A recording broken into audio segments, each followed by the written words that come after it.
এই সেই ময়দান যে ময়দানে 2009 সালে কোরআনের পাখি আল্লামা সাইদি হুজুর কথা বলেছিলেন। কথা বলেন কি না? তার কণ্ঠে যে তাফসীর, যে আলোচনা আপনারা শুনেছেন, এমন আলোচনা করবে, এমন বক্তা, এমন মুফাসসির বাংলাদেশে খুঁজে পাওয়া বলেন সম্ভব? এমন মানুষ আমরা আর পাবো না। কথা বলেন ঠিক কি না? যে সোনার মানুষটিকে আমরা হারিয়েছি। আল্লাহ তাআলার কাছে দোয়া করতেছি, আল্লাহ পাক যেন আল্লামা সাইদি হুজুরকে জান্নাতের উচ্চ মাকাম দান করেন। সকলে বলেন আমিন। আর একটু চিৎকার মেরে বলেন আমিন। তবে আলহামদুলিল্লাহ, আল্লামা সাইদি হুজুরকে আমরা পাবো না, কিন্তু কোরআনের অনেক তরুণ দায়ী বাংলাদেশে জন্ম হয়েছে। কথা বলে ঠিক কিনা? আপনারা শুনে খুশি হবেন। আলহামদুলিল্লাহ, আমাদের প্রিয় ভাই, আমাদের প্রিয় রাহবার ডক্টর মিজানুর রহমান আজারি ভাই আজকে বাংলাদেশে এসেছেন। বলেন আলহামদুলিল্লাহ। আমরা খুশি না বেজা? এদেশের কোটি কোটি যুবক যার ভক্ত। কথা বলেন ঠিক কিনা? ডক্টর মিজানুর রহমান আজারি ভাই 2020 সালে যখন কোরআনের মাহফিলে বাংলাদেশে কথা বলেছিলেন, একটি মাহফিলে 10 লাখ 5 লাখ করে মানুষ কোরআন শোনার জন্য পঙ্গপালের মতো ছুটে যেত। কথা বলেন ঠিক কিনা? ডক্টর মিজানুর রহমান আজারি ভাই আলহামদুলিল্লাহ আজকে তিনি বাংলাদেশে এসেছেন। আলহামদুলিল্লাহ বলেন। প্রিয় মাতৃভূমিতে এসে তিনি শুকরিয়া আদায় করেছেন এবং দেশবাসীর কাছে দোয়া চেয়েছেন। আমরা দোয়া করি আমাদের কলিজার টুকরা প্রিয় মুফাসসির প্রিয় ভাই ডক্টর মিজানুর রহমান আজহারীকে আল্লাহ পাক আল্লামা সাইদি হুজুরের উত্তরসূরি হিসেবে কবুল করুন। জোরে বলুন আমিন। আমরা তার কাছে বিনয়ের সহিত অনুরোধের ভাষায় বলবো, আমরা আল্লামা সাইদি হুজুরকে হারিয়েছি। বাংলাদেশের অনেক বড় বড় প্রোগ্রামে তিনি 2 দিন ব্যাপী, 3 দিন ব্যাপী, 5 দিন ব্যাপী তাফসীর মাহফিলে আলোচনা করতেন। তার রেখে যাওয়া ময়দানে উনি যাচাই বাছাই করে কিছু প্রোগ্রাম রাখবেন এবং ধারাবাহিকভাবে 3 দিন ব্যাপী, 5 দিন ব্যাপী তাফসীর মাহফিলে আজারি ভাই কথা বলবেন। আপনারা কারা কারা চান 2 হাত তুলে আল্লাহকে দেখান। লিল্লাহি তাকবীর। আল্লাহ আমাদের প্রিয় ভাইকে সেই মেধা, সেই যোগ্যতা দান করুন। জোরে বলুন আমিন। যে আন্তর্জাতিকভাবে বিশ্বের বিভিন্ন দেশে সফর করেছেন। গত কয়েকদিন আগে দক্ষিণ কোরিয়ায় কোরআনের দাওয়াত দিয়েছেন। আল্লাহু আকবার বলেন। বিশ্বের বিভিন্ন দেশে তিনি কথা বলেছেন। আমরা সেই প্রিয় মানুষটিকে বাংলাদেশে পেয়ে খুশি না বেজা? জোরে বলেন খুশি না বেজা? এই জন্য অনেকে স্লোগান দেয়, এদেশের এক শ্রেণীর নেতারাও স্লোগান দিত যে আগে 2000 সালের আগ পর্যন্ত বাংলাদেশের অলিতে গলিতে বিভিন্ন জায়গায় লসিমন করিমন হইতো, খাইরন সুন্দরী বানিসা পরি যাত্রা গান হইতো। এক নেতারা আফসোস করে বলতো, আরে সেই জায়গা যাত্রাপালা উঠে গেছে, এখন তাফসীর মাহফিলের আয়োজন করে যুবকেরা। এটা নিয়ে এদেশের এক শ্রেণীর মুসলিম নেতারা আফসোস করতো। কথা বলেন ঠিক কিনা? এই জন্য এই দেশের যুবকেরা যাত্রাপালা ছেড়ে, গান বাজনা ছেড়ে কোরআনের মাহফিলের আয়োজন শুরু করেছে। আমাদের বিশ্বাস, আমাদের দিল সাক্ষী দেয় 2024 সালে যুবকদের ভিতরে আমরা যে পরিবর্তন দেখতে পাচ্ছি, আগামীর বাংলাদেশ কোরআনের বাংলাদেশ, আগামীর বাংলাদেশ ইসলামের বাংলাদেশ, আগামীর পার্লামেন্টে আল্লাহর কোরআন প্রতিষ্ঠিত হবে ইনশাআল্লাহ। বাংলার জমিনে কোরআনের পার্লামেন্ট কায়েম হোক। কারা কারা চান 2 হাত তুলে মালিককে দেখা। লিল্লাহি তাকবীর।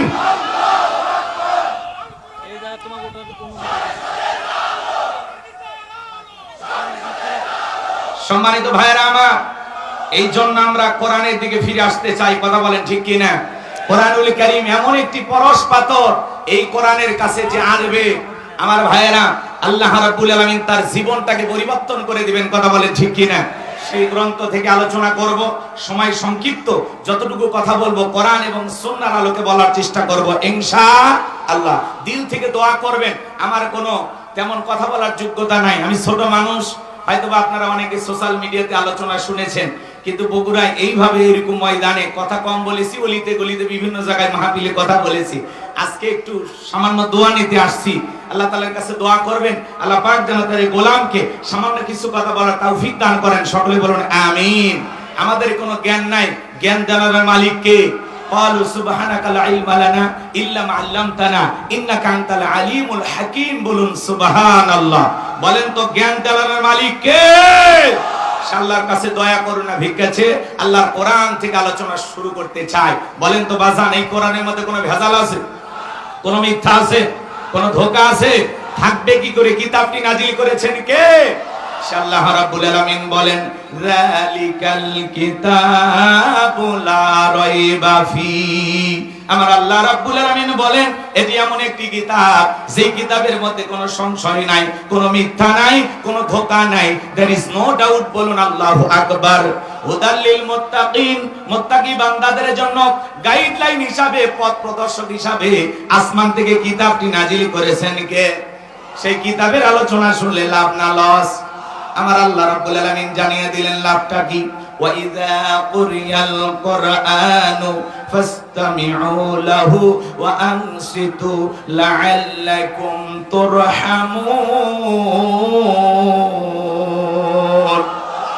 সূরা আরাফ আয়াত নাম্বার 204। আমার আল্লাহ রাব্বুল আলামিন জানিয়ে দিলেন তোমাদের সামনে যখন কোরআন পাঠ করা হয়, কোরআনের আলোচনা করা হয়, চুপ করে কান লাগিয়ে মনোযোগ সহকারে কোরআনের কথাগুলো শ্রবণ করো।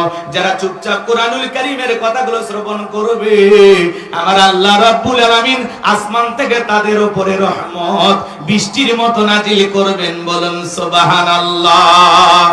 এইজন্য কোরআনের কথা শুনলে লাভ না ক্ষতি? আমার আল্লাহ রাব্বুল আলামিন বলেন ওয়াযাক্কির ফাইন্নায যিকরা তানফাউল মুমিনিন।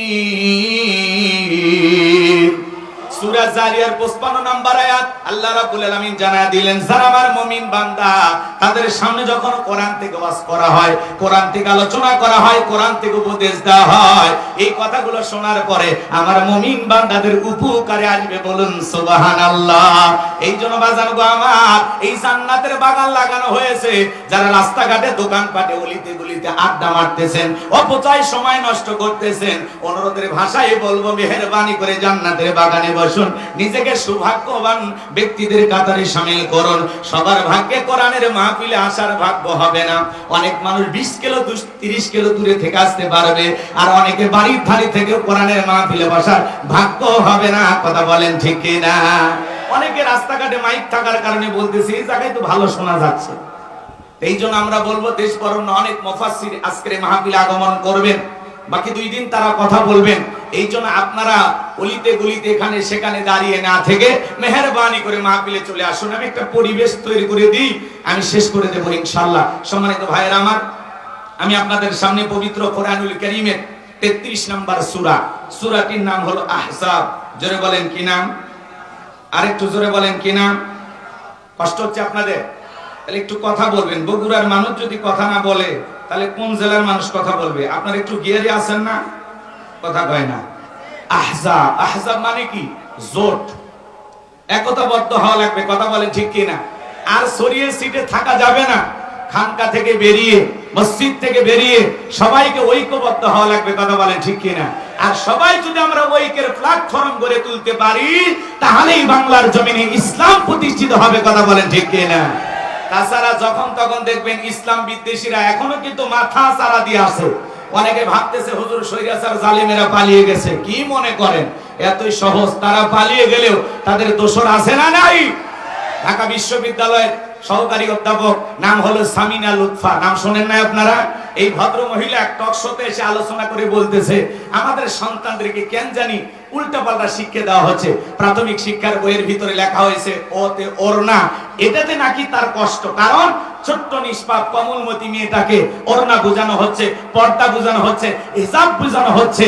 একজন শিক্ষিকার মুখে যদি পর্দার বিরুদ্ধে, হিজাবের বিরুদ্ধে কথা হয়, এমন শিক্ষিকা দিয়ে আমাদের ভবিষ্যৎ প্রজন্ম কখনো উন্নতি করতে পারবে না। এই ধরনের মহিলাদের মাধ্যমে এদেশে অশ্লীলতা ছড়াবে। কথা বলেন ঠিক কিনা? আল্লাহর বিধানের বিরুদ্ধে কথা বলে পর্দা ভালো লাগে না। আমরা নাকি নারীদেরকে ঘরে বন্দি করে রাখতে চাই। এই উল্টা পাল্টা মেসেজ জাতিকে দিতেছে। কথা বলেন ঠিক কিনা? ভুলভাল বুঝাইন না। নারীরা পর্দা করে স্বাধীনভাবে চলাফেরা করবে, পর্দা নারীর সিকিউরিটি দেবে, নিরাপত্তা দেবে। আল্লাহ রাব্বুল আলামিন পবিত্র কোরআনুল কারীমের ভিতরে বলেছেন অকরনা ফি বুয়ুতিকুন্না ওয়ালা তাবাররাজনা তাবাররুজাল জাহিলিয়াতিল উলা। নারীরা তোমরা ঘরের ভিতরে অবস্থান করো, খবরদার জাহিলিয়াতের যুগের মেয়েদের মতো নোংরা অশ্লীল পোশাক পরে নিজের দেহকে প্রদর্শন করো না। কোন নারী যদি বাহিরে যায় অবশ্যই পর্দা করে বাহিরে যাবে। পর্দা নারী সিকিউরিটি দেবে, নিরাপত্তা দেবে। পর্দাশীল নারীর উপরে আল্লাহর রহমত নাজিল হয়। একটা নারী যদি ঢিলাঢালা বোরকা পরে, হাত মোজা পা মোজা লাগাইয়া রাস্তা হেঁটে যায়, মনের অজান্তে শ্রদ্ধা সম্মানে মাথাটা নত হয়ে আসবে। কথা বলে ঠিক কি না? আমার ভাইয়েরা, যেই জামানায় রাসূলকে আল্লাহ তাআলা পাঠিয়েছিলেন সেই সময় নারীর কোনো দাম ছিল না। নারীকে বাজারে ক্রয় বিক্রয় করা হতো। কন্যা সন্তান জন্মগ্রহণ করলে গর্তে পুঁতে রাখা হতো। সেই নারীকে গর্ত থেকে তুলে মেয়ের মর্যাদা দিলেন, স্ত্রীর মর্যাদা দিলেন, মায়ের মর্যাদা দিলেন বিশ্বনবী মুহাম্মদ রাসূলুল্লাহ সাল্লাল্লাহু আলাইহি সাল্লাম। কথা বলেন ঠিক কি না? ইসলাম নাকি নারীর মর্যাদা দেয় নাই? নানান ধরনের গুজব, মিথ্যা তহমত দিয়া জাতিকে তারা পথভ্রষ্ট করার জন্য, মিসগাইড করার জন্য, ভুল ইনফরমেশন টকশোর মাধ্যমে, লিখনির মাধ্যমে তারা জোরভাবে চালিয়ে যাচ্ছে। কথা বলে ঠিক না? ওদের দাঁত ভাঙা জবাব দেওয়ার জন্য প্রস্তুত থাকার দরকার আছে না নাই? কষ্ট হচ্ছে আপনাদের? অনেকে বলতেছেন হুজুর এলোমেলো কথা বলবেন না। আসলে যুগ উপযোগী দুই চারটা মেসেজ এবং বাস্তবতার আলোকে যদি কথা না বলা হয়, জাতি সংশোধন হবে না। কথা বলেন, জাতি সংশোধন হবে না। আমি আপনাদের সামনে সূরা আহজাব থেকে একটি আয়াতে কারিমার অংশ তিলাওয়াত করেছি। মোট আয়াত আছে ৭৩টি, রুকু আছে ৯টি। বিশ্বনবীর মদিনার জিন্দেগিতে এই সূরাটি নাজিল হয়েছেন। সংক্ষিপ্ত সময়, এত অল্প সময়ে এত কথা বলা সম্ভব নয়। রাসূল আকরাম সাল্লাল্লাহু আলাইহি সাল্লামের ৬৩ বছরের জিন্দেগি, আহারে এমন একজন মহামানব তিনি, যার চরিত্রের সার্টিফিকেট আল্লাহ তাআলা দিয়ে বলেন, ওয়া ইন্নাকা লাআলা খুলুকিন আযীম। নবী হলেন পুত পবিত্র মহান চরিত্রের অধিকারী। বলুন আল্লাহু আকবার। আযীম আরবিতে এমন একটি শব্দ যার গভীরতা মাপা সম্ভব নয়। বলেন আল্লাহু আকবার। আটলান্টিক মহাসমুদ্রে কেউ যদি চামচ নিয়ে পানি ছেঁচার দায়িত্ব নেয়, আপনারা কি বলবেন? লোকটা সুস্থ আছে? এটা লোকটা কি পাগল? আমার ভাইয়েরা, আটলান্টিক মহাসমুদ্রের পানি হয়তোবা চামচ দিয়ে তুলতে তুলতে এক সময় শেষ হয়েও যেতে পারে, কিন্তু বিশ্বনবী রাহমাতুল লিল আলামিন, আপনার আমার প্রিয় নেতা, প্রিয় পয়গম্বর মুহাম্মদ রাসূলুল্লাহ সাল্লাল্লাহু আলাইহি সাল্লামের জিন্দেগি আলোচনা করে শেষ করা সম্ভব হবে না। চিৎকার মেরে বলেন আল্লাহু আকবার। কেমন নবী পেয়েছি? আল্লাহ তাআলা বলেন, লাকাদ কানা লাকুম ফি রাসূলিল্লাহি উসওয়াতুন হাসানা। তোমাদের জন্য উত্তম আদর্শ রয়েছে রাসূলের জিন্দেগির ভিতরে। কথা বলে ঠিক কিনা? আপনার আমার মডেল, আপনার আমার আদর্শ নাম কি? জোরে বলেন কি? মডেল শব্দ কিন্তু ভালো। আমরা মনে করি যারা কাপড় খুলে নাচানাচি করে এরা বুঝি মডেল। এ কথা কন নাকি আপনারা? রাগ করতেছেন? এরা মডেল না, এরা এই সমাজকে পতিতা বৃত্তির দিকে ঠেলে দেয়। কথা বলেন ঠিক কি না? সমাজকে পবিত্র রাখতে হলে, এই সমাজকে সুন্দর রাখতে হলে রাসূল আকরাম সাল্লাল্লাহু আলাইহি সাল্লামের জীবন আদর্শ ছাড়া অন্য কোন বিকল্প পদ্ধতি আর খোলা নাই। কথা বলেন ঠিক কি না? এইজন্য আল্লাহ বলেন, রাসূলের জিন্দেগির ভিতরে রয়েছে তোমাদের জন্য উত্তম আদর্শ। সেই রাসূল আকরাম সাল্লাল্লাহু আলাইহি সাল্লামের জিন্দেগি আমাদের অনুসরণ করার দরকার আছে না নাই? জোরে বলেন, দরকার আছে না নাই? এ বাজান গো আমার, বিশ্বনবী আপনার আমার আদর্শ নেতা। তিনি আদর্শ নেতা, আদর্শ নানা, আদর্শ বাবা, আদর্শ স্বামী। কথা বলেন ঠিক কিনা? আদর্শ সেনাপতি, আদর্শ রাষ্ট্রনায়ক বিশ্বনবী মুহাম্মদ রাসূলুল্লাহ সাল্লাল্লাহু আলাইহি সাল্লাম। তিনি কেমন আদর্শ নেতা ছিলেন একটু জানার দরকার আছে না নাই? কষ্ট মনের মধ্যে নেবেন না বাজান গো আমার। কেমন নবী আপনি আমি পাইছি, যেই নবীর চেহারার দিকে তাকাইলে পেটের ক্ষুধা নিবারণ হয়ে যাইতো। জমিনে পথ চললে আসমানের মেঘ এসে ছায়া প্রদান করত। যেই নবীর চেহারার উপরে মশা মাছি পড়া হারাম। যেই নবী আরে পথ দিয়ে যদি হেঁটে যায়, রাস্তার বালুকোনা গাছ গোছালি যা আছে সবাই রাসূল আকরাম সাল্লাল্লাহু আলাইহি সাল্লামের জন্য পাগল পারা ছিল। এই জন্য আল্লাহ রাব্বুল আলামিন বলেন, ওয়ামা আরসালনাকা ইল্লা রাহমাতাল লিল আলামিন। সমগ্র জাতির জন্য, মানব দানব জিন ইনসান সকলের জন্য আল্লাহ রাব্বুল আলামিন তার হাবিবকে রহমত স্বরূপ জমিনে প্রেরণ করেছেন। বলেন আল্লাহু আকবার। কেমন নবী আপনার আমার নবী? এ বাজান গো আমার, মসজিদের ভিতরে একজন ইহুদি পেশাব করে। বিশ্বনবী মুহাম্মদ রাসূলুল্লাহ সাল্লাল্লাহু আলাইহি সাল্লাম বসে দাঁড়িয়ে তিনি দেখতেছেন। হযরত ওমর ডেকে বলেন, নবী, ইহুদিরা এত বড় সাহস মসজিদের মধ্যে পেশাব করে, আপনি শুধু আমাকে একবার অনুমতি দেন, এমন কোপ মারবো জীবনে আর কোনোদিন পেশাব লাগবে না। আমার নবী বলে, ওমর, খাপ থেকে তরবারি বের করুন, একটু অপেক্ষা করো। ইহুদি মসজিদের ভিতরে পেশাব করতেছে। হযরত ওমর ফারুক রাদিয়াল্লাহু তাআলা বলেন, ও নবী তাকায় দেখেন, সারাদিন মনে হয় পেশাব করে নাই, কি পরিমাণ পেশাব করতেছে। তাকায় দেখেন গো নবী, একটা বার শুধু আপনি আমাকে অর্ডার দেন, এমন জোরে কোপ মারবো জীবনে কোনোদিন আর পেশাব লাগবে না। বিশ্বনবী মুহাম্মদ রাসূলুল্লাহ সাল্লাল্লাহু আলাইহি সাল্লাম হযরত ওমরকে বললেন, ওমর শান্ত হও, মাথা গরম করো না। ইহুদির পেশাব করা শেষ হয়ে গেল। আমি যে কথা আপনাদের উদ্দেশ্যে বলতে চাই বাজান গো আমার, গভীর মনোযোগ দিয়ে কথাগুলো শুনে যাবেন। আমি যে কথা বলতে চাই, ইহুদির পেশাব করা শেষ হয়ে গেল। বিশ্বনবী মুহাম্মদ রাসূলুল্লাহ সাল্লাল্লাহু আলাইহি সাল্লাম ইহুদির কাঁধের উপরে হাত রাখলেন আর ডেকে বলে, শোনো, তোমরা যে উপাসনালয়ে ইবাদত করো, ওই জায়গায় যদি কেউ পেশাব করে তুমি কি করবা? ইহুদি ডেকে বলে, নবী গো, তার মধ্যে আর আমার মধ্যে ফয়সালা করবে এই তরবারি। বিশ্বনবী ডেকে বলে, তুমি যেই জায়গায় দাঁড়িয়ে পেশাব করেছো, এই জায়গায় আমরা আমাদের মালিককে সিজদা দেই, এটা আমাদের ইবাদত খানা, ইবাদতের জায়গা, আর কোনোদিন তুমি এই জায়গায় পেশাব করো না। এই কথা বলে বিনয়ের সহিত, নম্রতার সহিত, ভদ্রতার সহিত উত্তম আচরণ, উত্তম ব্যবহার উপহার দিলেন। ইহুদি ডেকে বলে, নবী গো, আমি বারবার দেখেছি ওমর খাপ থেকে তরবারি বের করে আমাকে হত্যার অনুমতি চায়, আপনি বারবার ওমরকে থামিয়ে দিলেন। ও নবী, আমি মসজিদের ভিতরে পেশাব করেছি, একবার ধমক দিলেন না, জোরে করে কথা বললেন না। আপনি এসে যে আচরণ করেছেন, যে ব্যবহার আমাকে দেখাইলেন, যেই ধর্মের নেতার ব্যবহার এত সুন্দর, আমি আর অন্য ধর্মে থাকতে চাই না, আমাকে আপনি কালেমা পড়ে মুসলমান বানায় দেন। নবীজির ব্যবহার কত সুন্দর ছিলেন। মক্কা বিজয়ের পরে বিশ্বনবী মক্কায় আসার পরে সাহাবায়ে কেরামদেরকে ডেকে বলেন, যাও ওসমান ইবনে তালহাকে নিয়ে আসো। ওসমান ইবনে তালহাকে জানেন যে ওসমান ইবনে তালহার কাছে খানায় কাবার চাবির দায়িত্ব দেওয়া হয়েছিল, খানায় কাবার চাবি সংরক্ষণ করে রাখতো।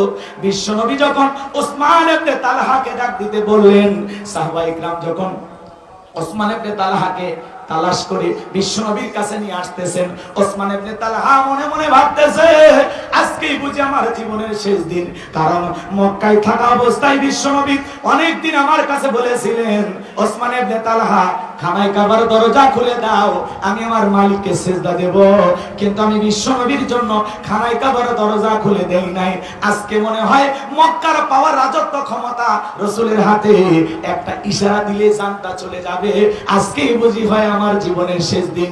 ভয় পাইতেছেন আর রাসূলের কাছে যাইতেছেন। বিশ্বনবীর কাছে যখন উপস্থিত হয়ে গেল, নবীর প্রিয় চাচা ইবনে আব্বাস রাদিয়াল্লাহু তাআলা আনহু, তিনি মনে মনে ভাবলেন, হয়তোবা ভাতিজা খানায় কাবার চাবির দায়িত্ব আমারে দিবেন।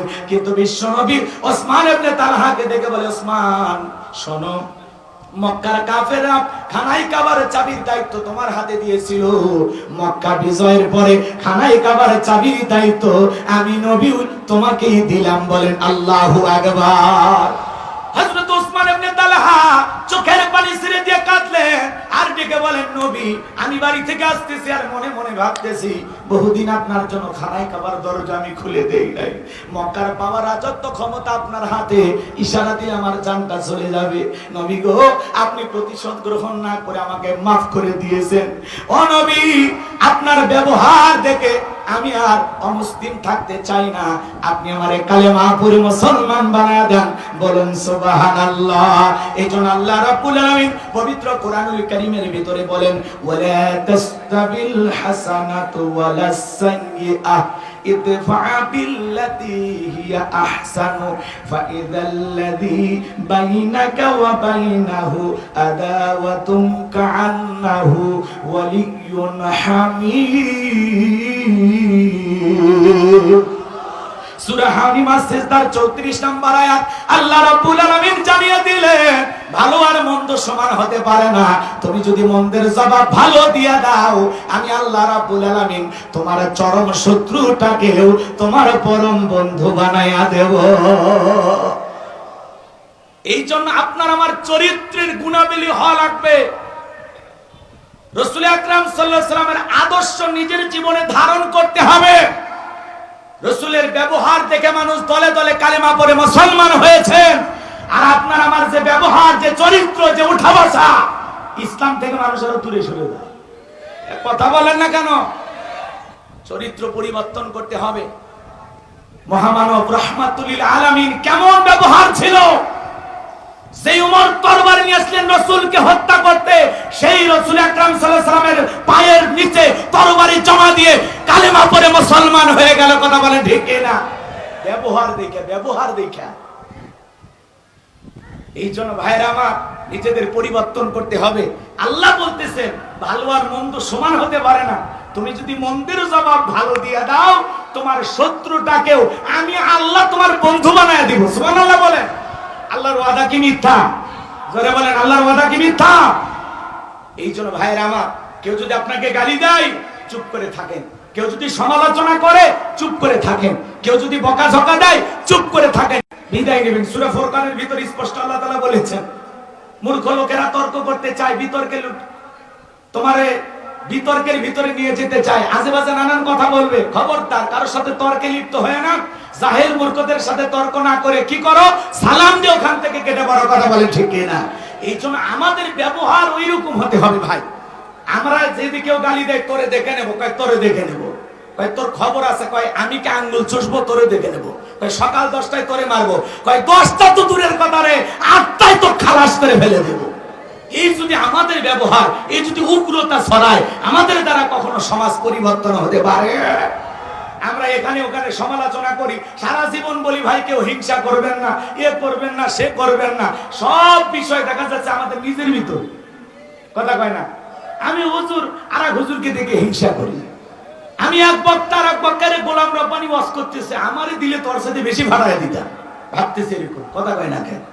ভাই আপনি দোয়া করেন, আমি তো আপনার জন্য দোয়া করি, আল্লাহ তাআলা মিজানুর রহমান আজারির চাইতে আপনারে বড় বক্তা বানায় দেন।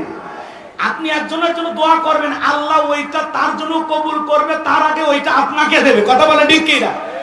একজনের ছেলে যদি ভালো রেজাল্ট করে, বলে তো গরিবের ছেলে, ও কি আর করবে, আমার ছেলে একটু ডাল ডাল খাই, রেজাল্ট ভালো করতে পারে নাই। হ্যাঁ, ও গরিবের ছেলে, ও কি চাকরি পাবে? কথা কয় না? একটা গরিবের ছেলে রেজাল্ট ভালো করলেও দেখা যাচ্ছে ওইটা নিয়ে সমালোচনা করে, দোয়া কেউ করে না যে ভাই তুমি গরিব মানুষ, এত কষ্ট করে ছেলেটারে মানুষ বানাইতেছো, আলহামদুলিল্লাহ চমৎকার একটা রেজাল্ট করেছে, আমি দোয়া করি তোমার ছেলের মতো আমার ছেলেটাও যদি এরকম ভালো রেজাল্ট করে, আল্লাহ তাআলা যেন কবুল করেন। কথা বলে ঠিক কি না? কিন্তু আমরা তো ভাই ভাইয়ের ভিতরে হিংসা ছাড়তে পারলাম না। কথা কয় না কেন?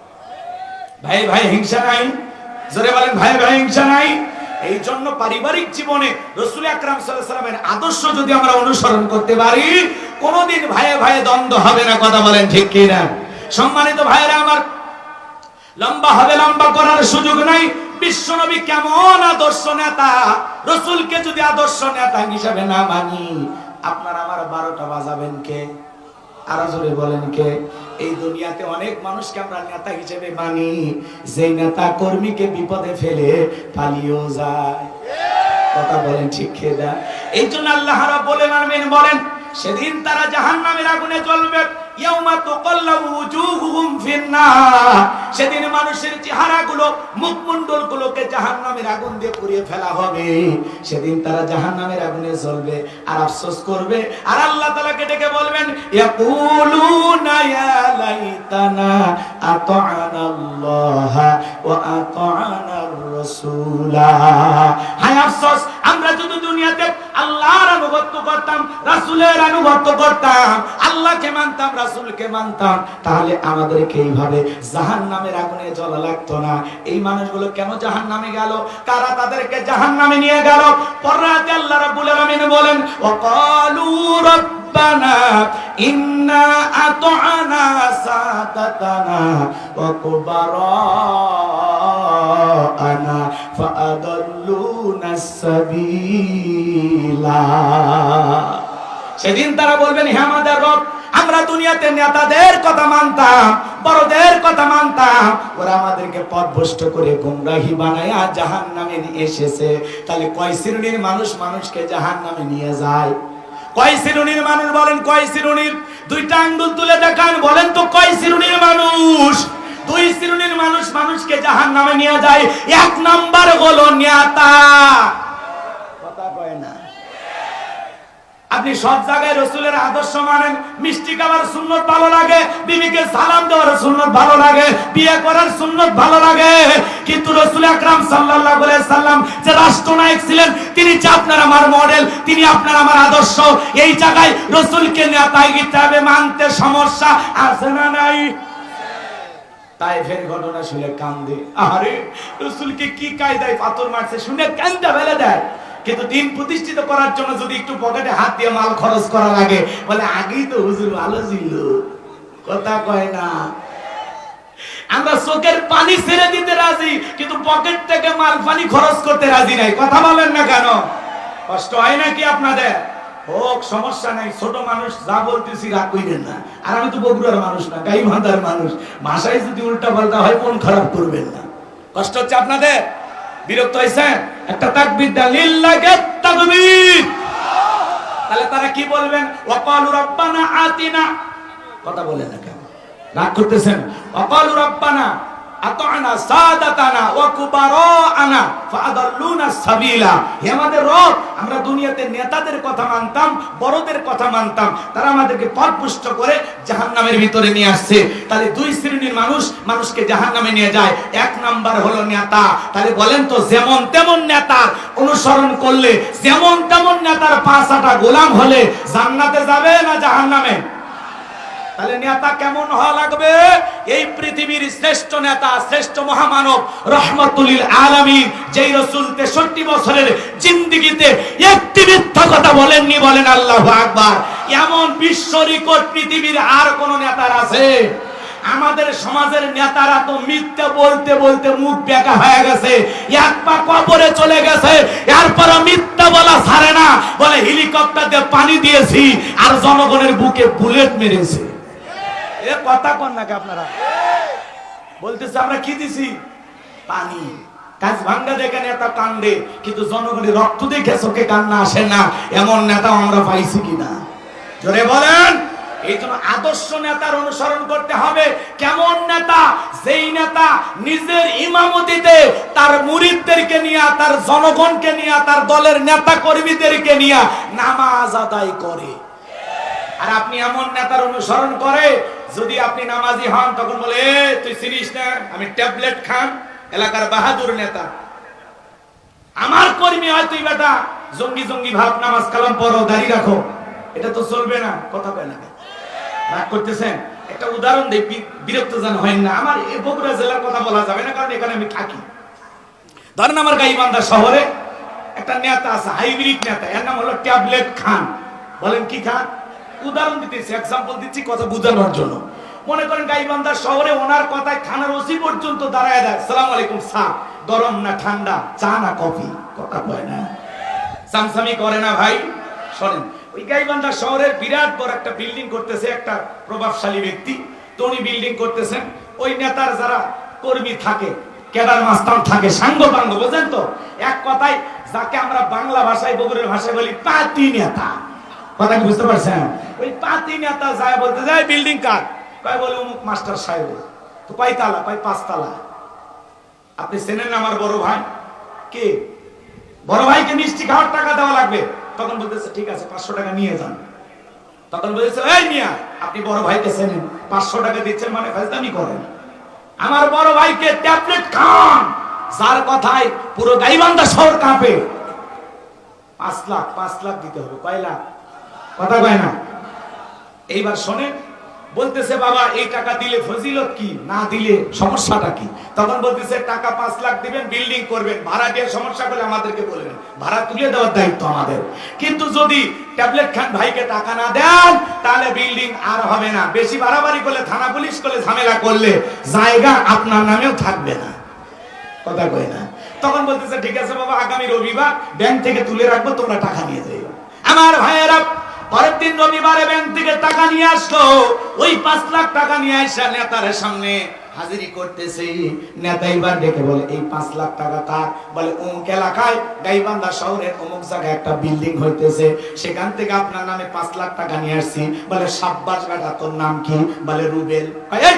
এগুলো লাইনে রুবেল চলে না, আজ থেকে তোর নাম বুলেট। কথা কয় না? দেখেন না ওগুলো নেতার উল্টা পাল্টা নাম, সেন্টু, বল্টু, বুলেট, নাট, স্ক্রু, ফায়ার, এক একজনের নাম কি দেখেই মনে হয় সন্ত্রাসীর খালু। কথা কোন ঠিক না? এইবার এই 5 লাখ টাকার থেকে নিজে 4.5 লাখ টাকা নিয়া যেই ক্যাডার যে মাস্তানি টাকা বলেন তো এর নাম কি? টেন্ডারবাজি, সাদাবাজি, বুঝেন তো নাকি? অবশ্য বাংলাদেশে এগুলো শুরু হয়নি, ভারতে চলতেছে। এই দেশের মানুষ তো আল্লাহর ওলি, কথা কয় না কেন? ওই 50,000 টাকা দিয়া বলতেছে এই বুলেট যা অমুক হোটেলে তোর একটা নারী আছে, যেই নেতা আপনাকে চাঁদাবাজি শিখাই, টেন্ডারবাজি শিখাই, দখলবাজি শিখাই, যেই নেতা আপনাকে হোটেলে নারী দেয়, আপনার হাতে পিস্তল তুলে দেয়, এমন নেতার অনুসরণ করলে আপনিও জাহান্নামে, নেতাও জাহান্নামে। কেমন নেতার অনুসরণ করতে হবে শোনেন। যেই নেতা নিজের ইমামতিতে কর্মীদেরকে নামাজ আদায় করে, যেই নেতা আপনাকে বলে আমার নাম বলে 10 টাকা সাদাবাজি করবি না, আমার দলের কর্মী পরিচয় দিলে তোকে 5 ওয়াক্ত নামাজ আদায় করতে হবে, কথা বলেন ঠিক কি না? এমন নেতাকে অনুসরণ করতে হবে।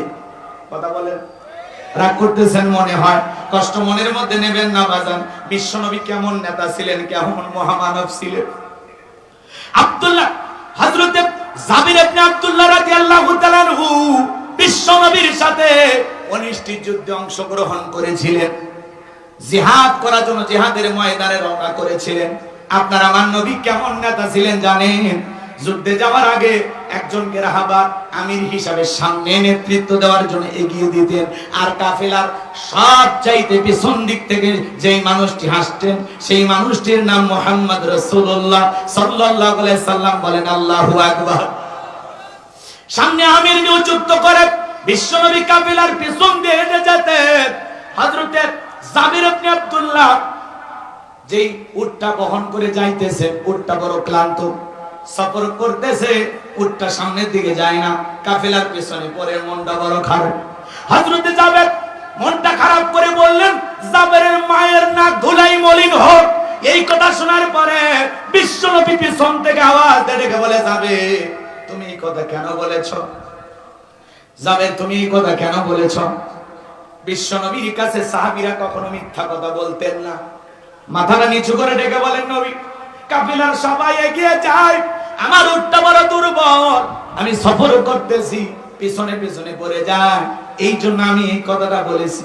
আমার নবী ডেকে বলে, যাবে উট থেকে নেমে আসো। হযরতে জাবের নামলেন, বিশ্বনবী উটের 2টা পা ধরলেন।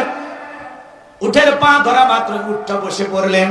বিশ্বনবী তখন হালকা মৃদু আঘাত করলেন উটের উপরে। এরপরে হযরতে জাবেরকে বলেন, উটের উপরে ওঠো। হযরতে জাবের উটের উপরে উঠলেন।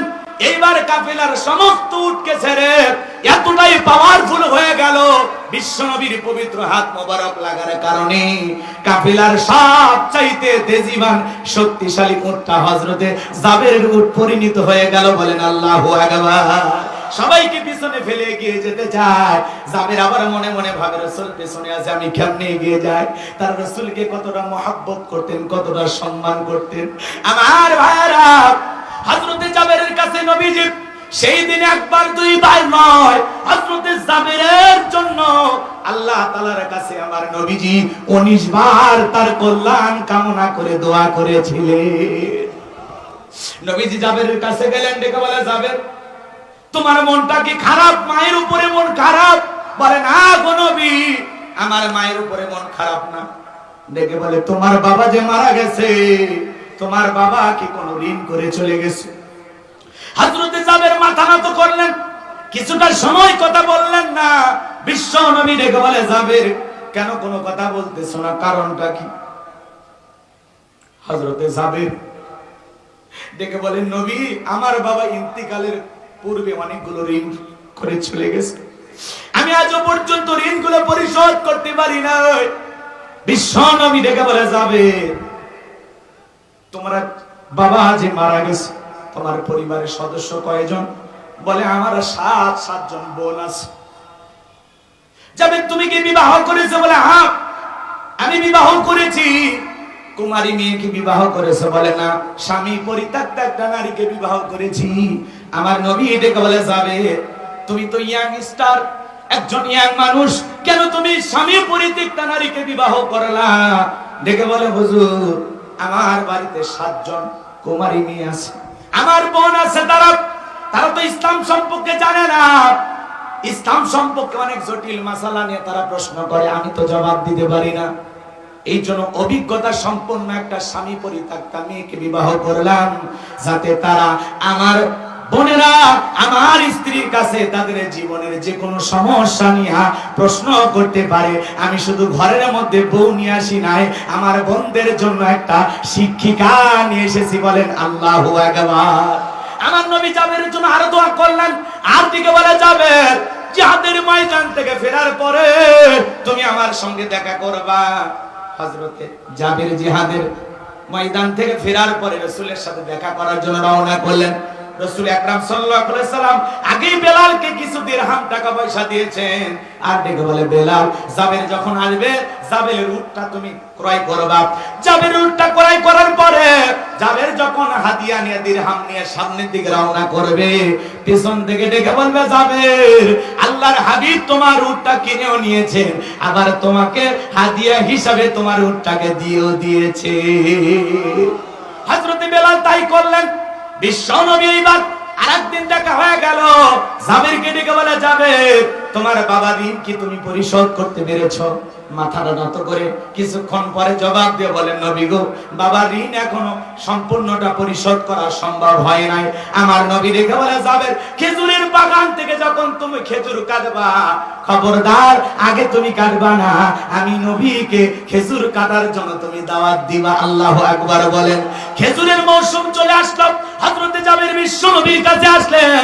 বিশ্ব নবী খেজুরের বাগানে চলে গেলেন। সর্বপ্রথম বাগান থেকে বিশ্ব নবী খেজুর কাটলেন। আল্লাহু আকবার বলেন। এবং হযরতে জাবেরকে বললেন, শোনো, আমি বাগান থেকে খেজুর কেটে দিচ্ছি, তোমার বাবার কাছে যতগুলো মানুষ ঋণ পায় সমস্ত মানুষগুলোকে তুমি খবর দাও, খেজুর দিয়ে দিয়ে ঋণগুলো পরিশোধ করে দেওয়া হচ্ছে। আল্লাহু আকবার বলেন।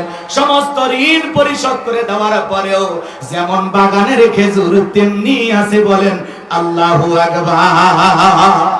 বিশ্বনবীকে বলে, জাবের, এই খেজুরগুলো তুমি বাড়িতে নিয়ে যাও, খবরদার কোনোদিন ওজন করবা না, মেপে বিক্রি করবা না, যে যত মনে চাই বিক্রি করবা, কিন্তু কখনো ওজন করবা না।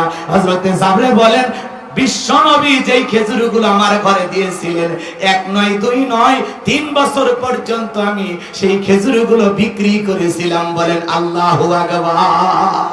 আল্লাহু আকবার জোরে বলেন। আমার ভাইয়েরা, রাসূল আকরাম সাল্লাল্লাহু আলাইহি ওয়াসাল্লাম কেমন আদর্শ নেতা ছিলেন।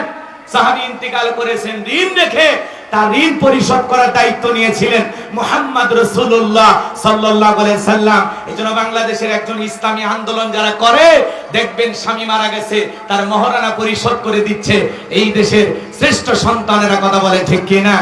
আমার ভাইয়েরা, আপনারা দেখেছেন এক সময় যারা জেলখানায় গিয়েছিল, তার পরিবারে হাহাকার, ক্ষেত কাটার মতো কেউ ছিল না। ধানের মৌসুমে ধান কেটে তাদের ঘরে ধান তুলিয়ে দিয়ে আসছিল এদেশের ইসলামী আন্দোলনের কর্মীরা। কথা বলেন ঠিক কি না? কষ্ট হচ্ছে আপনাদের? আরো 2-4 মিনিট যদি কথা বলি, খারাপ লাগতেছে নাকি? শুনবেন, বিরক্ত হবেন না তো? আমার ভাইরা, রাসূল আকরাম সাল্লাল্লাহু আলাইহি সাল্লামের জীবন থেকে আপনাকে আমাকে জানতে হবে, শুনতে হবে এবং প্র্যাকটিক্যালি সেই কথাগুলো বাস্তব জীবনে আমল করতে হবে। কথা বলেন ঠিক কি না? এই জন্য এই সিরাত মাহফিল চলতেছে, চলবে, আগামী আরো 2 দিন কথা চলবে ইনশাআল্লাহ। এই মাহফিল চালু হয়েছে, কিয়ামত পর্যন্ত চলুক। কারা কারা চান 2 হাত তুলে আমার আল্লাহকে একবার দেখান। লিল্লাহি তাকবীর। হাত নামান। সম্মানিত ভাইরা আমার, আমি পরিষ্কার ভাবে একটি কথা বলতে চাই। এদেশে আপনারা বাবার শাসন দেখেছেন, স্বামীর শাসন দেখেছেন, চাচার শাসন দেখেছেন, ভাবির শাসন দেখেছেন, বুবুর শাসন দেখেছেন। আগামীতে আল্লাহর কোরআনটা দিয়া এই দেশটা কেমন চলে কারা কারা দেখতে চান? আর সেই সময় যদি আসে, যদি প্রয়োজন হয় বিবির কাছ থেকে বিদায় নিয়ে, সন্তানদের কাছ থেকে বিদায় নিয়ে, মাথায় কাপড়ের কাপড় বেঁধে হলেও আল্লাহর জমিনে আল্লাহর দ্বীনকে প্রতিষ্ঠিত করতে কারা কারা চান? 2 হাত তুলে আল্লাহকে দেখা। লিল্লাহি তাকবীর। হাত টান টান করে তোলেন তো, আর সবাই টান টান করে তোলেন। এই যে মাঝে মাঝে হাত ব্যাকা করেছেন, 2 হাত তোলার শক্তি নাই। আপনি পুরুষ মানুষ, 2 টিম ভিটামিন ক্যালসিয়াম মাঝে মাঝে কিনে খাবেন, একেবারে দুর্বল হলে চলতে পারবেন না। আর সোজা করেন, সোজা করেন, টান টান করে তোলেন। সবাই হাত সোজা করেন, সোজা করেন। আমার আল্লাহ রাব্বুল আলামিন বলেন ইন্নাল্লাহা আশতারা মিনাল মুমিনিনা আনফুসাহুম ওয়া আমওয়ালাহুম বিআন্না লাহুমুল জান্নাহ। সূরা তাওবার 111 নম্বর আয়াতে আল্লাহ পাক জানিয়ে দিলেন নিশ্চয়ই মুমিন বান্দাদের জান মাল আমি আল্লাহ ক্রয় করে নিয়েছি, বিনিময়ে দেব জান্নাত। বলুন সুবহানাল্লাহ। তাহলে বলেন তো বাজান আপনার আমার জীবনের মালিক কে? হাত নামাবেন না, এত দুর্বল 2টা মিনিট হাত তুলে রাখতে পারতেছেন না, হাত সোজা করে রাখেন। এ যুবকেরা সবাই বলো তো বাবা আপনার আমার জীবনের মালিক কে? অনেক যুবক আছে প্রেম করে আর প্রেমিকে ডায়লগ দেয় এ জীবন তোমার তুমি শুধু আমার। ওরে হাইব্রিড যুবক, এই জীবনের মালিক কে? আপনার আমার সম্পদের মালিক কে? আল্লাহর দেয়া জীবন, আল্লাহর দেয়া সম্পদ আল্লাহর পথে খরচ করতে রাজি আছেন তো মুসলমান? রাজি আছেন তো ইনশাআল্লাহ? রাজি আছেন তো ইনশাআল্লাহ? বাম হাত নামান, শুধু ডান হাত তুলে রাখেন, শুধু ডান হাত। আল্লাহ রাব্বুল আলামিন বলেন ইল্লা আসহাবাল ইয়ামিন ফি জান্নাতিন ইয়াতাসাআলুন। ডানপন্থী যারা জান্নাতের বাগানে থাকবে তারা, ডানপন্থী যারা আল্লাহর প্রিয় তারা বলেন আল্লাহু আকবার। কোনো কথা হবে না। কিছুক্ষণ আগেই বললেন হুজুর জীবন দিতে রাজি, রক্ত দিতে রাজি। আপাতত জীবন রক্তর দুইটার কোনোটাই দেয়া লাগবে না। ডান হাতটা পকেটের ভিতর ঢুকে দিয়া যে যা পারেন যতটুকু পারেন এই তাফসীর মাহফিলের জন্য, এই সিরাত মাহফিলের জন্য প্রাণ ভরে দান করবেন। সোজা ডান হাত পকেটে দেন, আমিও দিচ্ছি দেন। অন্য কারো পকেটে হাত দিন না, পকেট মার বলে মার খেন না। সবাই পকেটে হাত দেন, আমিও দিচ্ছি দেন। সবাই পকেটে হাত দেন। ছেলে পেলে যারা আছো স্বেচ্ছাসেবক তাদেরকে দায়িত্ব দেওয়া হয়েছে, ব্যাগ নিয়ে রুমাল নিয়ে চাদর নিয়ে যার কাছে যা আছে তাই নিয়ে মাঠে নামো, খেলা হবে। জি জি মহিলা প্যান্ডেল আমার মা বোন যারা বসে আছেন সবাই পকেটে হাত দেন, আমিও দিলাম, দেন আপনারাও দেন।